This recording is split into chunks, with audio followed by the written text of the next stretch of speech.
നമസ്കാരം. Government IT-യുടെ official YouTube ചാനലിലേക്ക് എല്ലാവർക്കും സ്വാഗതം. ഞാൻ Girija, senior instructor, technician power electronic system, government IT, Malampuzha.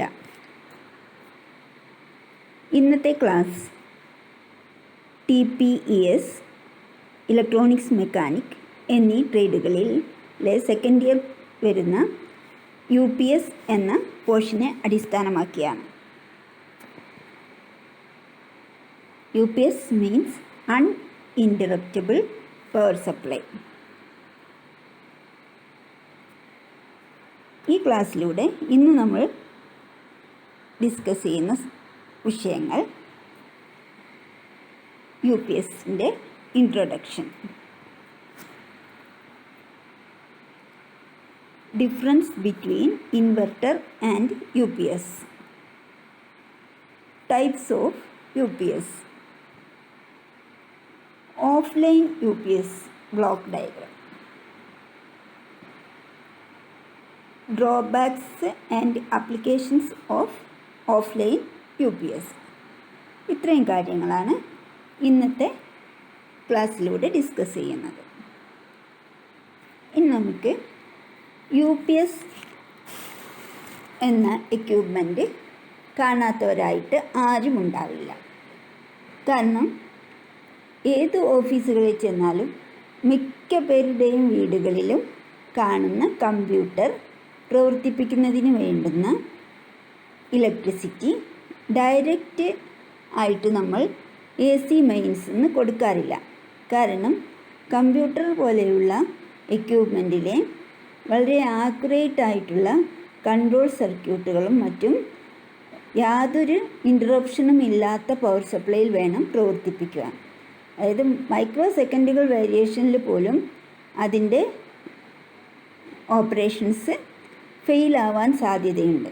അപ്പോൾ ഒരു തടസ്സവും ഇല്ലാത്ത പവർ സപ്ലൈ ആണ് നമുക്ക് അത്തരം എക്യുപ്മെൻറ്റ്സിന് ആവശ്യമുള്ളത്. സോ നമുക്ക് എന്താണ് UPS എന്ന് നോക്കാം. UPS is a device which provides battery backup when power fails or drops to an unacceptable voltage level. അതായത് UPSന് ബാറ്ററി ബാക്കപ്പ് ഉണ്ടാവും. അതായത് ഏതൊരു UPSനോടനുബന്ധിച്ചും ബാറ്ററി അറ്റാച്ച് ചെയ്തിട്ടുണ്ടായിരിക്കും. ലോ കപ്പാസിറ്റി UPSൻ്റെ ഇൻസൈഡ് ബാറ്ററി ഉണ്ടാവും. ഹൈ കപ്പാസിറ്റി UPS ആണെങ്കിൽ നമ്മൾ UPS സിസ്റ്റത്തിൻ്റെ വെളിയിലാണ് ബാറ്ററി അറ്റാച്ച് ചെയ്യുന്നത്. അപ്പോൾ പവർ ഫെയിലിയർ ഉണ്ടാവുകയാണെങ്കിലും അതായത് അണ്ടർ വോൾട്ടേജോ ഓവർ വോൾട്ടേജോ വരികയാണെങ്കിൽ, അതായത് നമുക്ക് ഒരു ലിമിറ്റ് ഉണ്ട്. നോർമലി നമ്മളുടെ AC മെയിൻസ് എന്ന് പറയുന്നത് 230 വോൾട്ടാണ്. ഈ 230 വോൾട്ടിൽ നിന്ന് ഒരുപാട് താഴെ പോവുകയാണെങ്കിലോ അല്ലെങ്കിൽ പെട്ടെന്ന് സപ്ലൈ വോൾട്ടേജ് വളരെ കൂടുകയോ ചെയ്യുന്ന സമയങ്ങളിൽ നമ്മളുടെ UPS കമ്പ്യൂട്ടറിനെ പ്രൊട്ടക്റ്റ് ചെയ്ത് നിർത്തും. UPS protects critical loads from main supply problems including spikes, voltage drops, fluctuations and complete power failure using a dedicated battery. അതാണ് നമ്മൾ പറഞ്ഞത്. അത് പവർ സപ്ലൈയിൽ ഏറ്റക്കുറച്ചിലുകൾ സാധാരണ സംഭവിക്കാറുള്ളതാണ്. അതുപോലെ സ്പാർക്കിംഗ് വരികയാണെങ്കിൽ ലൂസ് കണക്ഷൻസ് മൂലം ഒക്കെ നമ്മുടെ മെയിൻസിൽ വരുന്ന പ്രോബ്ലംസ് കാരണം സ്പൈക്സ് ഉണ്ടാവാറുണ്ട്. ഇലക്ട്രിസിറ്റിയിൽ ഉണ്ടാവുന്ന നോയിസസിനെ ഒക്കെ ഒഴിവാക്കിയിട്ട് നമ്മുടെ ക്രിട്ടിക്കൽ ലോഡായ കമ്പ്യൂട്ടറിനെ പ്രൊട്ടക്റ്റ് ചെയ്ത് നിർത്താൻ UPSന് സാധിക്കുന്നു. Small UPS system provide power for few minutes, enough to power down the computer in an orderly manner, while larger system have enough battery for several hours. അതായത് ലോ കപ്പാസിറ്റിയുള്ള UPSന് സിസ്റ്റം ഷട്ട് ഡൗൺ ചെയ്യാനുള്ള സമയം വരെയെങ്കിലും power deliver ചെയ്യാൻ സാധിക്കും. അതേപോലെ high കപ്പാസിറ്റിയുള്ള UPS ആണെങ്കിൽ മണിക്കൂറുകളോളം നമുക്ക് ബാറ്ററി ബാക്കപ്പ് ലഭ്യമാവും. ഇനി നമുക്ക് UPSഉം ഇൻവെർട്ടറും തമ്മിലുള്ള വ്യത്യാസം എന്താണെന്ന് നോക്കാം. നമുക്കറിയാം, ഇൻവെർട്ടർ ആണെങ്കിലും UPS ആണെങ്കിലും നമ്മളുടെ കാഴ്ചപ്പാടിൽ ഒരേ പ്രവൃത്തിയാണ് ചെയ്യുന്നത്.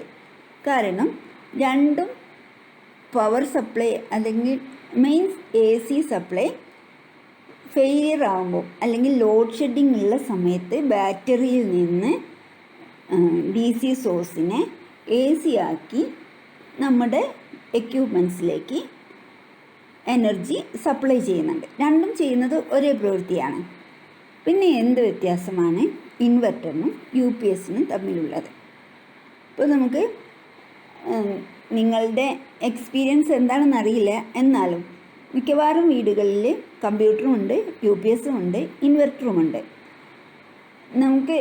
നമുക്കിപ്പോൾ അവൈലബിൾ ആവുന്ന ഇൻവെർട്ടറിൽ അവർ മാനുഫാക്ചേഴ്സ് പറയുന്നുണ്ട്, അല്ലെങ്കിൽ ഡിസ്ട്രിബ്യൂട്ടേഴ്സ് പറയുന്നുണ്ട്, ഇത് നമുക്ക് കമ്പ്യൂട്ടറിനുള്ള UPS ആയിട്ടും ഉപയോഗിക്കാമെന്നൊക്കെ പറയുന്നുണ്ടെങ്കിലും എൻ്റെ അനുഭവത്തിൽ അത് പോസിബിൾ അല്ല. കാരണം ഇൻവെർട്ടർ കമ്പ്യൂട്ടർ മോഡിലിട്ടിട്ട്, അതായത് UPS മോഡിലിട്ട് ചെയ്തിട്ടും പവർ ഫെയിലിയർ ആവുന്ന സമയത്ത് നമ്മുടെ സിസ്റ്റം, അതായത് കമ്പ്യൂട്ടർ പവർ ഓഫായി പോകുന്നുണ്ട്.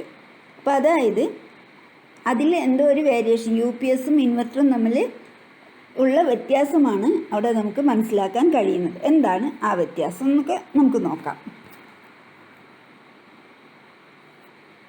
ഡിഫറെൻറ്റ് പാരാമീറ്റേഴ്സ് വെച്ചിട്ട് നമ്മൾ ഇതിൻ്റെ ഡിഫറൻസ് അനലൈസ് ചെയ്യുകയാണ്. ആദ്യം നമുക്ക് ഇൻവെർട്ടറിൻ്റെ കാര്യങ്ങൾ നോക്കാം, രണ്ടാമതായിട്ട് UPSൻ്റെ നോക്കാം. ആദ്യം തന്നെ ടൈം ഡിലേ. നമ്മൾ പറഞ്ഞു, എന്താണ് ഈ ടൈം ഡിലേ കൊണ്ട് ഉദ്ദേശിക്കുന്നത്? പവർ ഫെയിലിയർ ആവുന്ന സമയത്ത് എത്ര വേഗത്തിലാണ് DCയിൽ നിന്ന് AC ആക്കി നമ്മുടെ ലോഡിലേക്ക് പവർ ഡിസ്ട്രിബ്യൂട്ട് ചെയ്യുന്നത്, ആ പവർ ഡിസ്ട്രിബ്യൂഷൻ എടുക്കുന്ന ടൈം, ആ ടൈമിന് വരുന്ന ഡിലേ ആണ് നമ്മൾ പറയുന്നത്. അതായത് ഒരു ഇൻവെർട്ടർ ആണെങ്കിൽ കൂടുതൽ സമയം കൊണ്ടും, അതായത് UPSനെ അപേക്ഷിച്ച് കൂടുതൽ സമയം കൊണ്ട്, ഇത് ഏകദേശം 500 മില്ലി സെക്കൻഡ് വരെയുള്ള സമയം കൊണ്ടാണ് പവർ ഫെയിലിയർ ആവുന്ന സമയത്ത് ഒരു ഇൻവെർട്ടർ വീണ്ടും ഔട്ട്പുട്ട് തരാൻ കഴിയുന്നത്. അതായത് അത്ര സമയം ഡിലേ എടുക്കുന്നുണ്ട്. ഇത് പഴയ മുന്നേ ഉള്ള കാര്യങ്ങളാണെങ്കിൽ ഇപ്പോഴും കിട്ടുന്ന ഇൻവെർട്ടേഴ്സിന് ഇത്ര ഡിലേ വരുന്നില്ലെങ്കിലും UPSനെ അപേക്ഷിച്ച് ഇപ്പോഴും ഇൻവെർട്ടറിന് ഡിലേ തന്നെയാണ്. അതേസമയം നമ്മുടെ UPSന് വരുന്ന ഡിലേ എന്ന് പറയുന്നത് 3 to 8 മില്ലി സെക്കൻഡാണ്.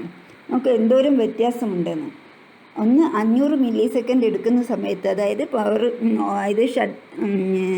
ലോഡ് ഷെഡിങ് അല്ലെങ്കിൽ സഡനായിട്ട് നമ്മുടെ മെയിൻസ് ഓഫായി പോയിട്ട് വീണ്ടും നമ്മുടെ ലോഡിലേക്ക് ഈ ഇൻവെർട്ടർ അല്ലെങ്കിൽ UPS വഴി സപ്ലൈ വരാൻ എടുക്കുന്ന സമയമാണ് നമ്മൾ ഈ ടൈം ഡിലേ കൊണ്ട് ഉദ്ദേശിക്കുന്നത്. ഇൻവെർട്ടറിന് 500 മില്ലി സെക്കൻഡും UPSന് 3 to 8 മില്ലി സെക്കൻഡുമാണ് പറയുന്നത്.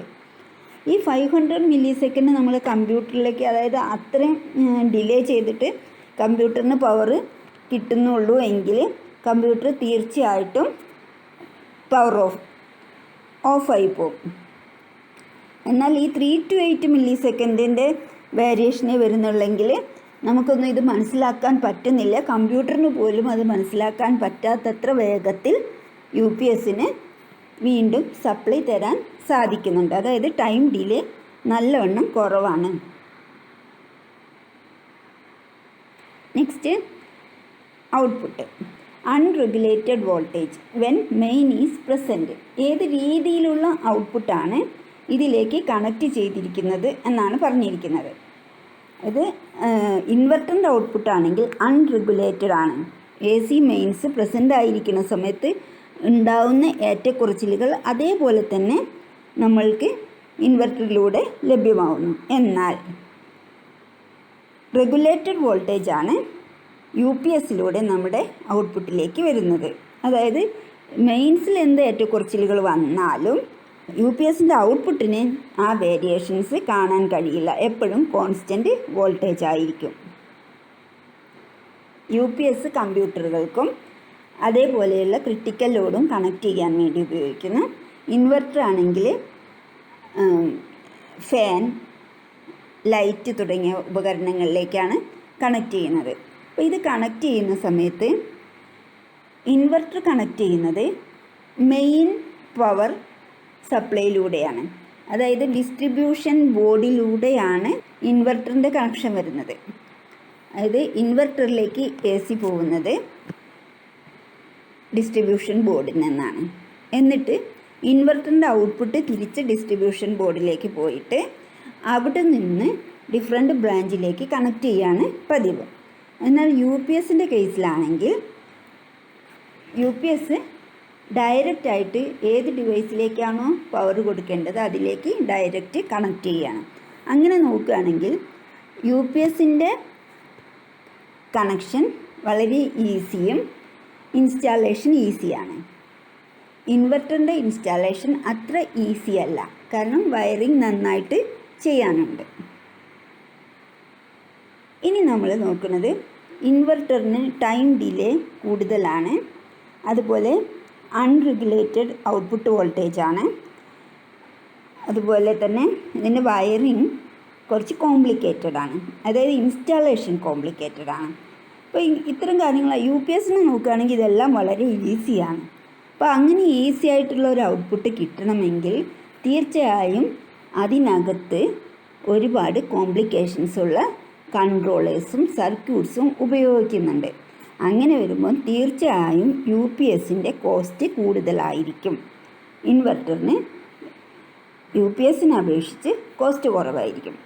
ഇനി കോസ്റ്റ് കുറവിൻ്റെ കാര്യം ചിന്തിക്കുമ്പോൾ നമ്മൾ കപ്പാസിറ്റീനെ ബേസ് ചെയ്തിട്ടാണ് പറയേണ്ടത്. അപ്പോൾ നമ്മൾ നോർമലി ഒരു വീട്ടിലേക്കുള്ള ഇൻവെർട്ടർ വാങ്ങിക്കുകയാണെങ്കിൽ അതിൻ്റെ കപ്പാസിറ്റി എന്ന് പറയുന്നത് ബാറ്ററി കപ്പാസിറ്റി കൂടുതലുള്ളതാണ് നമ്മൾ വാങ്ങിക്കുന്നത്. എന്നാൽ ഒരു കമ്പ്യൂട്ടർ അല്ലെങ്കിൽ സിസ്റ്റം പ്രവർത്തിപ്പിക്കാൻ വേണ്ടി വാങ്ങുന്ന യു പി എസ് എന്ന് പറയുന്നത് ബാക്കപ്പ് വളരെ കുറവായിരിക്കും. ഒരു 30 മിനിറ്റ്സ് ബാക്കപ്പൊക്കെ ഉണ്ടാവുള്ളൂ. എന്നാൽ ഇൻവെർട്ടറിനാണെങ്കിൽ 1 hour 3 hour 4 hour അങ്ങനെ ബാറ്ററിയുടെ കപ്പാസിറ്റി കുറച്ച് കൂടുതലുള്ളതാണ് ഇൻവെർട്ടർ. ആ ബേസിൽ കമ്പയർ ചെയ്യാൻ പാടില്ല. ഒരേ കപ്പാസിറ്റിയുള്ള ഇൻവെർട്ടറും യു പി എസും വെച്ച് കമ്പയർ ചെയ്യുമ്പോൾ ഇൻവെർട്ടറിൻ്റെ വില യു പി എസിൻ്റെ വിലയെ അപേക്ഷിച്ച് കുറവായിരിക്കും.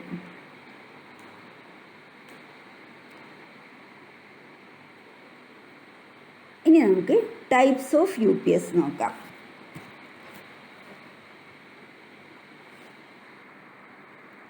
ഇവിടെ ഒന്നാമതായിട്ട് പറഞ്ഞിരിക്കുന്നത് offline U P S. ഈ ഓഫ് ലൈൻ യു പി എസിനെ തന്നെയാണ് stand by U P S എന്ന് പറയുന്നത്. നെക്സ്റ്റ് ക്ലാസിഫിക്കേഷൻ വന്നിട്ട് ഓൺലൈൻ യു പി എസും, മൂന്നാമത്തെ ടൈപ്പ് എന്ന് പറയുന്നത് ലൈൻ ഇൻ്ററാക്റ്റീവ് യു പി എസുമാണ്. ഇതെല്ലാം എ സി മെയിൻസ് പ്രസൻ്റ് ആയിരിക്കുമ്പം വർക്ക് ചെയ്യുന്ന ബ്ലോക്കുകളെയാണ് ഈ കാണിച്ചിരിക്കുന്നത്. ഇനി നമുക്ക് എ സി മെയിൻസ് ഓഫായിരിക്കുന്ന സമയത്ത് എങ്ങനെയാണ് ഈ 3 ടൈപ്പാണെങ്കിലും എ സി മെയിൻസ് ഓഫായിരിക്കുന്ന സമയത്ത് ബാറ്ററിയിൽ നിന്ന് DC എടുത്ത് ഇൻവെർട്ടറിലൂടെ എ സി ആക്കി മാറ്റി ഔട്ട്പുട്ടിലേക്ക് കണക്ട് ചെയ്യുകയാണ് ചെയ്യുന്നത്. 3 ടൈപ്പാണ് യു പി എസ് ഉള്ളത്: offline U P S, online U P S, line interactive U P S. 3 type U P എസിലും എ സിയുടെ പ്രസൻസിലാണ് വർക്കിങ്ങിന് വ്യത്യാസം വരുന്നത്. എ സിയുടെ ആബ്സെൻസിൽ 3 സിസ്റ്റവും ഒരുപോലെ വർക്ക് ചെയ്യുന്നുണ്ട്. ഓരോ വിഭാഗത്തെക്കുറിച്ച് നമുക്ക് സെപ്പറേറ്റ് ആയിട്ട് ഡിസ്കസ് ചെയ്യാം. ഇനി നമുക്ക് ഓഫ്ലൈൻ യു പി എസ് നോക്കാം. Offline U P S also known as stand by U P S or backup U P S. Offline U P എസിനെ stand by U P S എന്നും backup U P S എന്നും അറിയപ്പെടുന്നുണ്ട്. In normal mode, AC is directly connected to the output through a filter circuit. Normal മോഡിൽ, അതായത് A C present ആയിരിക്കുന്ന സമയത്ത് ഔട്ട്പുട്ടിലേക്ക് ഈ എ സിയെ നേരിട്ട് കണക്ട് ചെയ്യാണ്. അതിനിടയിൽ ആകെ വരുന്നത് ഒരു ഫിൽറ്റർ മാത്രമാണ്. The A C mains fails, അതായത് സപ്ലൈ ലോഡ് ഷെഡിങ്ങോ പവർ ഫെയിലിയറോ വരുമ്പോൾ the DC voltage from battery is connected to AC by an inverter. Transfer switch connect the AC to the output. AC mains ഫെയിലായിരിക്കുന്ന സമയത്ത് ബാറ്ററിയിൽ നിന്നുള്ള DC വോൾട്ടേജിനെ AC വോൾട്ടേജായി inverter convert ചെയ്യുന്നു. Then ആ ഇൻവെർട്ടറിൻ്റെ ഔട്ട്പുട്ട് ട്രാൻസ്ഫർ സ്വിച്ച് വഴി ഔട്ട്പുട്ടിലേക്ക് കണക്ട് ചെയ്യുന്നു. ഇനി നമുക്ക് ഇങ്ങനെ പ്രവർത്തിക്കാൻ ഒരു ഓഫ്ലൈൻ യു പി എസിൻ്റെ മെയിനായിട്ടുള്ള പാർട്സ് ഒരു ബ്ലോക്ക് ഡയഗ്രത്തിലൂടെ നോക്കാം. ഇൻവെർട്ടർ എന്ന് പറഞ്ഞാൽ ഡി സിയെ എ സി ആക്കി മാറ്റുന്നു. അപ്പോൾ ഡി സി വോൾട്ടേജ് എവിടെ നിന്ന് കിട്ടും? ബാറ്ററിയിൽ നിന്ന്. ബാറ്ററി വന്നു. ഇനി ബാറ്ററി ഉപയോഗിച്ചു കൊണ്ടിരുന്നാൽ അതിൻ്റെ ചാർജ് തീർന്നു പോകും, ഡിസ്ചാർജ് ആയി പോകും. അപ്പോൾ നമ്മൾക്ക് എന്ത് വേണം? ബാറ്ററിയെ ചാർജ് ചെയ്യിക്കാനുള്ള സംവിധാനം വേണം. ഈ ചാർജ് ചെയ്യിക്കുന്ന സർക്യൂട്ടിൻ്റെ പേരാണ് ബാറ്ററി ചാർജർ. ഇനി നമ്മൾ പറഞ്ഞു offline U P S current ഉള്ള സമയത്ത്, അതായത് എ സി മെയിൻസ് പ്രസൻ്റ് ആയിരിക്കുന്ന സമയത്ത് നേരിട്ട് ചേഞ്ച് ഓവർ സ്വിച്ചിലൂടെ ഔട്ട്പുട്ടിലേക്ക് കണക്ട് ചെയ്യുകയാണ്. ഇതിൻ്റെ ഇടയിലൊരു ഫിൽറ്റർ വരുന്നുണ്ടെന്ന്. അപ്പോൾ നമുക്ക് എന്തൊക്കെ വേണം? ഇനി ഒരു ഫിൽറ്റർ വേണം, ഒരു ചേഞ്ച് ഓവർ സ്വിച്ച് വേണം. ഇവിടെ നമ്മൾ ഫിൽറ്റർ കാണിച്ചു. നെക്സ്റ്റ് നമുക്ക് ചേഞ്ച് ഓവർ സ്വിച്ച് കാണിക്കാം, ട്രാൻസ്ഫർ സ്വിച്ച്. ഇനി ഇതിലേക്ക് വോൾട്ടേജ് അപ്ലൈ ചെയ്യാം. എ സി മെയിൻസ് നമ്മൾ ഇതിലേക്ക് കണക്ട് ചെയ്യണം. എ സി പ്രസൻ്റ് ആയിരിക്കുമ്പോൾ നമുക്ക് നേരിട്ട് സപ്ലൈ ഔട്ട്പുട്ടിലേക്ക് പോകും ത്രൂ ഫിൽറ്റർ സർക്യൂട്ട്. അപ്പോൾ ഈ ഫിൽറ്റർ സർക്യൂട്ട് എന്തിനു വെച്ചിരിക്കുകയാണ്? മെയിൻസ് എ സിയിൽ ഉണ്ടാവുന്ന നോയ്സിനെ സപ്രസ് ചെയ്യാൻ വേണ്ടി അല്ലെങ്കിൽ ഒഴിവാക്കാൻ വേണ്ടിയാണ് ഫിൽറ്റർ വെച്ചിരിക്കുന്നത്. അപ്പോൾ ഫിൽറ്റർ വന്നു, ഫിൽറ്റർ സ്വിച്ചിൻ്റെ ഒരു പോയിൻ്റ് കോണ്ടാക്റ്റിലേക്ക് കൊടുത്തു. ദെൻ സ്വിച്ചിൻ്റെ കോമൺ പോയിൻ്റ് ചെന്നിട്ട് അതിൽ കണക്ട് ചെയ്തിട്ടുണ്ട്. ആ കണക്ഷനിലൂടെ എ സി ഔട്ട്പുട്ട് നമുക്ക് ലഭ്യമാവും.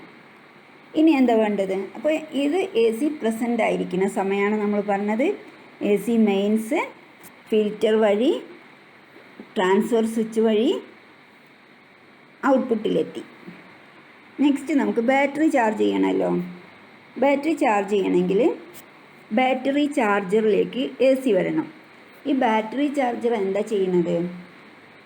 അതിൽ ഉള്ള ബാറ്ററിയുടെ ആവശ്യാനുസരണം വോൾട്ടേജ് ഡി സി വോൾട്ടേജ് ആക്കി കൊടുക്കണം. ഈ ബാറ്ററി ചാർജറിൻ്റെ ഇൻപുട്ടിൽ എ സി വരുന്നു, ഔട്ട്പുട്ടിൽ ഡി സി വരുന്നു. അപ്പം തീർച്ചയായും ബാറ്ററി ചാർജർ എന്ന് പറയുന്നത് ഒരു റെക്ടിഫയർ തന്നെയാണ്. ദെൻ ബാറ്ററി ചാർജർ ബാറ്ററിയിലേക്ക് കണക്ട് ചെയ്താൽ ബാറ്ററി ചാർജ് ആയിക്കൊണ്ടേയിരിക്കും. ഇനി നമുക്ക് പവർ ഫെയിലിയർ ആവുന്ന സമയത്ത് എന്താ സംഭവിക്കുന്നത്? ബാറ്ററിയിൽ നിന്നും ഇൻവെർട്ടറിലേക്ക് ഡി സി കണക്ട് ചെയ്യപ്പെടുന്നുണ്ട്. ഈ കണക്ട് ചെയ്ത ഡി സിയെ ഇൻവെർട്ടർ എന്ത് ചെയ്യും?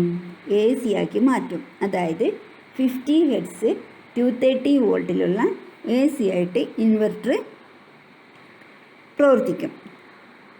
എന്നിട്ട് ഈ ഇൻവെർട്ടറിൻ്റെ ഔട്ട്പുട്ട് എടുത്തിട്ട് നമ്മുടെ ട്രാൻസ്ഫർ സ്വിച്ചിൻ്റെ നെക്സ്റ്റ് പോയിൻറ്റിലേക്ക് കണക്ട് ചെയ്യും. അപ്പോൾ ഈ സമയത്ത് ഫെയിലിയർ ആണെങ്കിൽ ഈ ട്രാൻസ്ഫർ സ്വിച്ചിൻ്റെ കോണ്ടാക്റ്റ് നോർമൽ പോയിൻ്റിൽ നിന്ന് മാറി, നോർമൽ മോഡിൽ നിന്ന് മാറി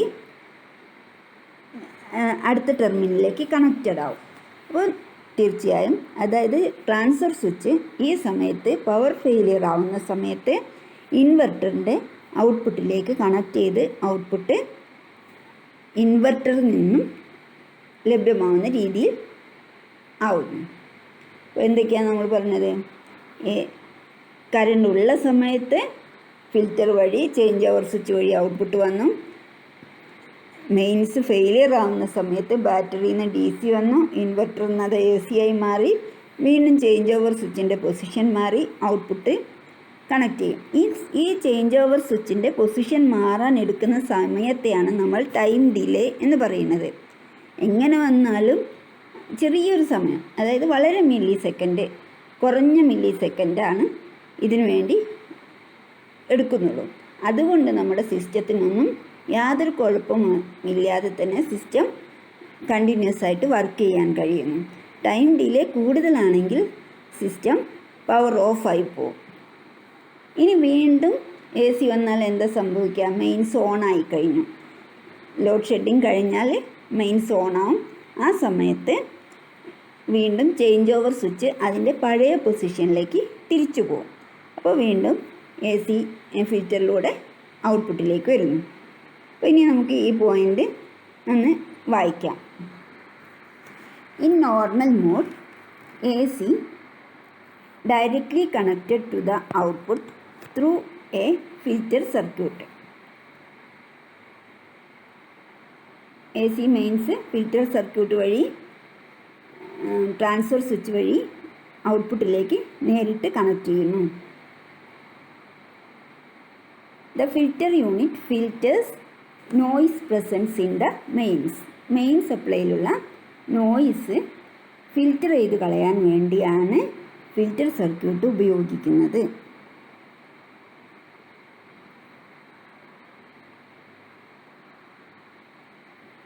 When the main AC fails, the DC voltage from battery is converted to AC by an inverter and transfer switch connects this AC to the output.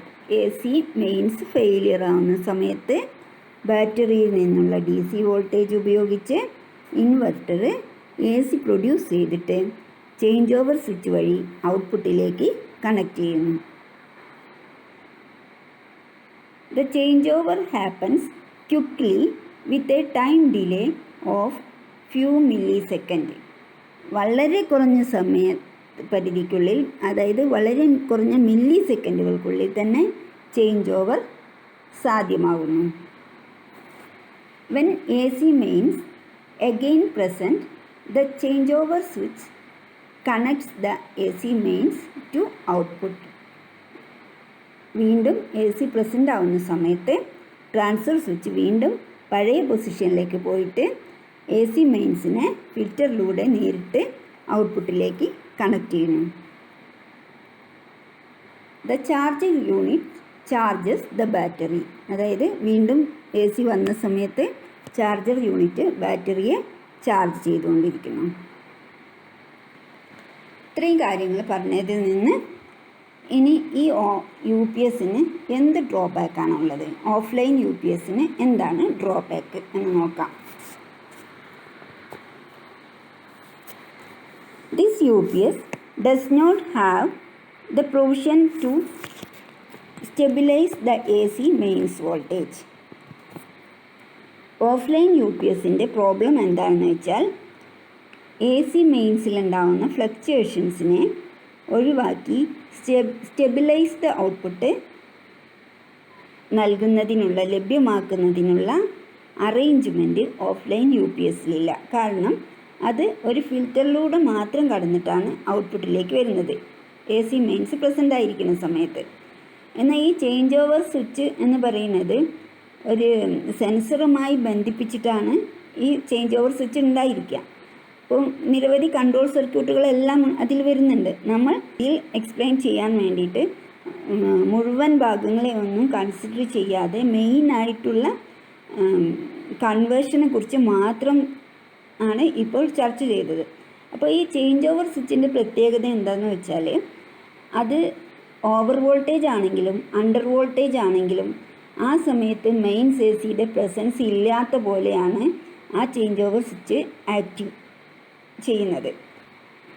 Under voltage and Over voltage of mains AC activates the transfer switch and connects AC obtained from inverter to the output. Under voltage ആണെങ്കിലും over voltage ആണെങ്കിലും transfer switch inverter ഔട്ട്പുട്ടിലേക്ക് connect ആവുന്നു. Normal A C ആണെങ്കിൽ മാത്രമാണ് ഫിൽറ്ററിലേക്ക് connect ആവുന്നത്. Under voltage വന്നാലും over voltage വന്നാലും change over switch നേരെ പൊസിഷൻ മാറി ഇൻവെർട്ടറിലോട്ട് കണക്റ്റ് ചെയ്യപ്പെടുന്നു. ഇങ്ങനെ ഇൻവെർട്ടറിലോട്ട് കണക്ട് ചെയ്ത് കഴിഞ്ഞാൽ എന്ത് സംഭവിക്കും?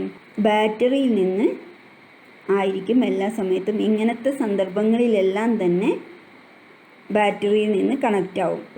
ചുരുക്കി പറഞ്ഞാൽ ആ സമയത്തുള്ള അവസ്ഥ എന്താണ്? ആ യു പി എസിനെ സംബന്ധിച്ച് പവർ ഫെയിലിയർ ആയതുപോലെയുള്ള അവസ്ഥയിലാണ് ഓഫ്ലൈൻ യു പി എസ് പ്രവർത്തിക്കുന്നത്. ഇതാണ് ഇതിൻ്റെ ഡ്രോബാക്ക് എന്ന് പറയുന്നത്. അപ്ലിക്കേഷൻ പ്രത്യേകിച്ച് പറയാനില്ല. കാരണം എന്താ വെച്ചാൽ നമ്മൾ നിരവധി തവണ പറഞ്ഞു കഴിഞ്ഞു എവിടെയാണ് യു പി എസ് ഉപയോഗിക്കുന്നത്. The common application of offline U P S is with personal computers. In the event of sudden load shedding, the offline UPS supplies emergency power to the PC. പെട്ടെന്നുള്ള load shedding സമയത്ത് U P S P സിക്ക് ആവശ്യമായ power supply ചെയ്യുന്നു. So work can be continued till normal power is restored or the P C can be safely switched off. അതുകൊണ്ട് നമുക്ക് എന്ത് സാധിക്കും? ആ പി സിയുടെ അത് നമ്മൾ ചെയ്തുകൊണ്ടിരിക്കുന്ന വർക്ക് കണ്ടിന്യൂ ചെയ്യാനോ അതല്ലെങ്കിൽ സേഫായിട്ട് സ്വിച്ച് ഓഫ് ചെയ്യാനോ ഉള്ള സമയം നമുക്ക് ലഭ്യമാവും. ഇനി നമുക്ക് ഓഫ്ലൈൻ യു പി എസിൻ്റെ കപ്പാസിറ്റിയെക്കുറിച്ച് നോക്കാം. നോർമലി ഓഫ്ലൈൻ യു പി എസിൻ്റെ കപ്പാസിറ്റി എന്ന് പറയുന്നത് 1000 വോൾട്ട് ആംപിയർ വരെയാണ്. അതായത് അതിൽ താഴെയുള്ള കപ്പാസിറ്റിയിൽ നമുക്ക് ഓഫ്ലൈൻ യു പി എസ് ലഭിക്കുന്നുള്ളൂ എന്നർത്ഥം. 1 kVA. സോ ഇന്നത്തെ ക്ലാസ് നമ്മൾ അവസാനിക്കുന്നതിന് മുന്നേ എന്തൊക്കെയാണ് നമ്മൾ പറഞ്ഞു വന്നിട്ടുള്ളതെന്ന് ഒന്ന് ചെറുതായിട്ട് നോക്കാം. എന്താണ് U P S? U P S എന്ന് പറയുന്നത് ക്രിട്ടിക്കൽ ലോഡിന് ആവശ്യമായ എനർജി സപ്ലൈ ചെയ്യാൻ ഒരു പവർ ബാങ്ക് പോലെ വർക്ക് ചെയ്യുന്നു. അതായത് പവർ ഫെയിലിയർ ആവുന്ന സമയത്ത് അതിലേക്ക് സപ്ലൈ കമ്പ്യൂട്ടർ പോലെയുള്ള ഉപകരണങ്ങൾക്ക് കുഴപ്പം വരാതെ അതിനെ സേഫായി ഷട്ട് ഡൗൺ ചെയ്യാനുള്ള സമയം വരെയെങ്കിലും എനർജി സപ്ലൈ ചെയ്യാൻ വേണ്ടിയാണ് ബാറ്ററി ബാക്കപ്പ് ഉള്ള യു പി എസ് ഉപയോഗിക്കുന്നത്. ദെൻ നമ്മൾ യു പി എസും ഇൻവെർട്ടറും തമ്മിലുള്ള കമ്പാരിസൺ നടത്തിയപ്പം പ്രധാനമായിട്ടും ഇൻവെർട്ടറിന് ടൈം ഡിലേ കൂടുതലാണെന്നും യു പി എസിന് അതിനപേക്ഷിച്ച് ടൈം ഡിലേ കുറവാണ്. അതുകൊണ്ട് യു പി എസിന് ടൈം ഡിലേ കുറവും ഇൻവെർട്ടറിന് ടൈം ഡിലേ കൂടുതലുമാണെന്ന് പറഞ്ഞു. അതുകൊണ്ട് തന്നെ യു പി എസിൽ കോംപ്ലിക്കേറ്റഡ് സർക്യൂട്ട്സ് ആയിരിക്കും ഇൻവെർട്ടറിലെ അപേക്ഷിച്ച്. സോ ആ ഇൻവെർട്ടറിൻ്റെ കോസ്റ്റിനേക്കാളും കൂടുതലായിരിക്കും യു പി എസിൻ്റെ കോസ്റ്റ് എന്ന് പറഞ്ഞു. അത് കഴിഞ്ഞിട്ട് നമ്മൾ പറഞ്ഞത് types of U P S ആണ്. 3 ടൈപ്പുള്ള യു പി എസ് ആണ് ഉപയോഗിക്കുന്നത്. ഓഫ്ലൈൻ യു പി എസും ഓൺലൈൻ യു പി എസും ലൈൻ ഇൻ്ററാക്റ്റീവ് യു പി എസും. ഇതിൽ നമ്മൾ ഓഫ്ലൈൻ യു പി എസിനെ കുറിച്ചാണ് തുടർന്ന് ഡിസ്കസ് ചെയ്തത്. ഓഫ്ലൈൻ യു പി എസ് എന്ന് പറയുമ്പോൾ എ സിയുടെ പ്രസൻസിൽ അതൊരു ഫിൽറ്റർ സർക്യൂട്ട് വഴി നേരിട്ട് ഔട്ട്പുട്ടിലേക്ക് എ സി കണക്ട് ചെയ്യുകയാണ് ചെയ്യുന്നത്. അപ്പം ബാറ്ററിക്കോ ഇൻവെർട്ടറിനോ ഒന്നും വർക്കില്ല. Battery charge ആയിക്കൊണ്ടിരിക്കുന്നുണ്ടാവും. എന്നാൽ പവർ ഫെയിലിയർ ആവുന്ന സമയത്ത് ബാറ്ററിയിലെ ഡി സി ഉപയോഗിച്ച് ഇൻവെർട്ടർ വർക്ക് ചെയ്ത് ചേഞ്ച് ഓവർ സ്വിച്ച് ഔട്ട്പുട്ടിലേക്ക് ഇൻവെർട്ടറിൻ്റെ ഔട്ട്പുട്ട് കണക്ട് ചെയ്തിട്ട് എ സി ലഭ്യമാക്കുകയാണ് ചെയ്യുന്നത്. ദെൻ നമ്മൾ പറഞ്ഞു ആപ്ലിക്കേഷൻ പറഞ്ഞു, ഡ്രോബാക്ക് പറഞ്ഞു. ഡ്രോബാക്ക് എന്ന് പറയുമ്പോൾ ഓഫ്ലൈൻ യു പി എസിൻ്റെ ഒരു മെയിനായിട്ടുള്ള ഡ്രോബാക്ക് എന്ന് പറയുമ്പോൾ അതിൻ്റെ മെയിൻസ് എ സിനെ സ്റ്റെബിലൈസ് ചെയ്ത് ഔട്ട്പുട്ടിലേക്ക് കൊണ്ടുവരാനുള്ള മാർഗ്ഗങ്ങളൊന്നും ഈ യു പി എസിനകത്തില്ല. അങ്ങനെ ആ ഒരു കണ്ടീഷൻ കാരണം അതിന് ഓവർ വോൾട്ടേജോ അണ്ടർ വോൾട്ടേജോ വരുന്ന സമയത്ത് ചേഞ്ച് ഓവർ സ്വിച്ച് നേരെ ഇൻവെർട്ടറുമായിട്ട് കണക്ട് ചെയ്തിട്ട് ബാറ്ററിയിൽ പ്രവർത്തിക്കുന്നു. ആപ്ലിക്കേഷൻ ഞാൻ പറഞ്ഞത് പേഴ്സണൽ കമ്പ്യൂട്ടറിലാണ്. അതിൻ്റെ കപ്പാസിറ്റി എന്ന് പറയുന്നത് അല്ലെങ്കിൽ 1000 VA അല്ലെങ്കിൽ 1 kVയുടെ താഴെയായിരിക്കും. ഇനി നമുക്ക് അടുത്ത ക്ലാസ്സിൽ ഓൺലൈൻ UPSനെ കുറിച്ച് സ്റ്റഡി ചെയ്യാം. Thank you.